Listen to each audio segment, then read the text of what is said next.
तील बांद्रा पूर्वेकडील messrs build square builders या विकासकाने ईस्टर्न फ्रीवे गोवंडी पूर्वस्थित प्रकल्पाचे काम करून असंघटित मजूर कामगारांचे कष्टाचे वेतन थकविल्याने वंचित बहुजन आघाडी आणि स्वाभिमान रिपब्लिकन श्रमिक कामगार युनियन आक्रमक झाली आहे। मजुरांच्या या आर्थिक व शारीरिक शोषणाविरोधात अर्धनग्न आंदोलन करण्याचा इशारा स्वाभिमान रिपब्लिकन श्रमिक कामगार युनियनचे महाराष्ट्र प्रदेश अध्यक्ष भोलाभाऊ मंडल यांनी दिला आहे। ठाण्याच्या गडकरी रंगायतन येथे सर्व असंघटित मजुरांसमवेत पत्रकार परिषद घेऊन भोलाभाऊ मंडल यांनी भूमिका स्पष्ट केली। मुंबईतील बांद्रा पूर्वेकडील मेसर्स बिल्ड स्क्वेअर बिल्डर्सचे केतन मुसळे आणि प्रोजेक्ट मॅनेजर यांच्या गोवंडी पूर्वेकडील डोमेन रियालिटी या प्रकल्पावर ठेकेदार कृष्णा इंटिरियर्स व लक्ष्मी एंटरप्राइजेस आणि मेटल आर्ट ॲल्युमिनियम हार्डवेअर या 3 ठेकेदाराकडून काम करून घेतले, मात्र त्यांना त्यांचे कोट्यावधी रुपयांचे बिल अदा केलेले नाही, असा आरोप करून भोलाभाऊ मंडल यांनी बिल्डरकडून मजूर कामगारांचे होत असलेल्या शोषणाचा पाढाच पत्रकार परिषदेत वाचला। बिल्डरने वेतन न दिल्याकारणाने ठेकेदारांसोबत काम करणाऱ्या मजूर कामगारांची परिस्थिती गंभीर बनली आहे। कामगारांच्या कुटुंबाची उपासमार होत असून त्यांच्या कुटुंबांचे आरोग्याचा विषय आहे, त्यांच्या लेकराबाळांच्या शिक्षणाचा विषय कठीण बनला आहे। इतर राज्यातून येऊन हे कष्टकरी मजूर आपल्या कुटुंबाचे भरण पोषण करतात, मात्र बिल्डरला त्याची खंतही वाटत नाही। थकीत रकमेची मागणी केली की उडवाउडवीची दादागिरीची भाषा करतात। स्टाफला पैसे अदा करण्यास सांगितल्याचे सांगतात, परंतु त्यांचा स्टाफ ही ठेकेदारांची दिशाभूल करत आहे। त्यामुळे आजपावे तो कामगारांची थकबाकी अद्यापपर्यंत अदा करू शकलेले नाहीत।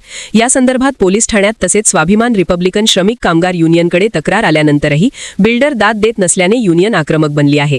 लेबर कॅम्पवर कोणत्याही मूलभूत सोयी सुविधा नाहीत, त्यामुळे मजूर कामगारांना साथीच्या आजारांचा त्रास होतो।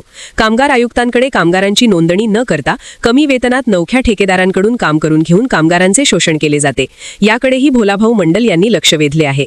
बिल्डरच्या या मुजोरी विरोधात प्रोजेक्ट डोमेन साइटवर मोर्चा काढून अर्धनग्न धरणे आंदोलन करण्यात येणार असून काम बंद आंदोलन छेडण्याचा इशारा युनियनचे अध्यक्ष भोलाभाऊ मंडल यांनी पत्रकार परिषदेत दिला आहे। निर्माण होत आहेत तुमच्या साईडवरती, तुम्ही त्याचं आंदोलन उपोषण करणार आहात, काय नेमकं सांगायला काय कामगारांना अडचणी होतात नेमक्या? सर, त्यांना अडचण म्हणजे कामगार कायद्याप्रमाणे त्यांचं राहण्याचा जो जागा आहे ते स्वच्छ पाहिजे, जो की हे लेबर कॅम्प व्यवस्थित ठेवत नाही। त्यांना मलेरिया, डेंगू या सगळ्या गोष्टीपासून त्यांच्यासाठी औषध एखादा डॉक्टर प्रोव्हाइड झाला पाहिजे कायद्याप्रमाणे। लीगली यांना कामगार चे सभासद नोंदणी मान्य कामगार आयुक्तकडे झाला पाहिजे। ह्या सगळ्या गोष्टी न करता हे छोटे छोटे ठेकेदार लोकांना बोलून वर्क ऑर्डर प्रोव्हाइड करतात आणि मग 50 लाखाचं काम झाले 25 घे, 25 साठी मागा पडवतात। त्याच्यामध्ये आमच्या मजूर कामगारांचं शोषण होतं।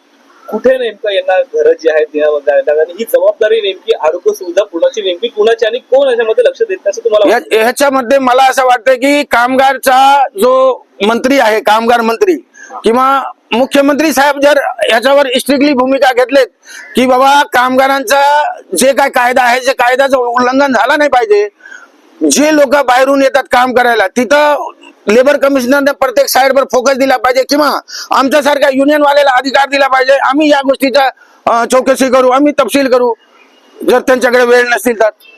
किती कामगार आता या संदर्भामध्ये तुमच्याकडे तक्रारी करत आहेत आणि काय नेमकं त्यांना किती जणांना आतापर्यंत या रोगाची बाधा झाली? मी माझा स्वतःचा अनुभव सांगतो की 15 ते 20 वर्षात मी स्वतः 2.5 ते 3 लाख लोकांना मी या विषयामध्ये न्याय द्यायचा प्रयत्न केलाय आणि 90% मी यशस्वी ठरलोय।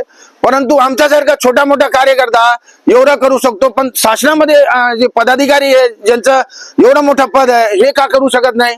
मनावर घेतला तर सगळं होऊ शकतो। काय तुमची आता मागणी आणि पुढची मागणी जर पूर्ण झाली तर पुढची भूमिका काय असेल? माझी मागणी ही आहे की आता आजचं आंदोलन मी रद्द केलेलं आहे आणि पुढं मंगळवारीचा 10 तारखेचा जो डेट दिला या बिल्डरना, त्या दिवशी जर आमच्या कामगारांचा पगार आम्हाला मिळालेला नाही तर पुढच्या 11 तारीखपासून काम बंद आंदोलन, नागरा आंदोलन, स्वतःला जाळून घेण्याचं आंदोलन अशी आम्ही भूमिका घेणार।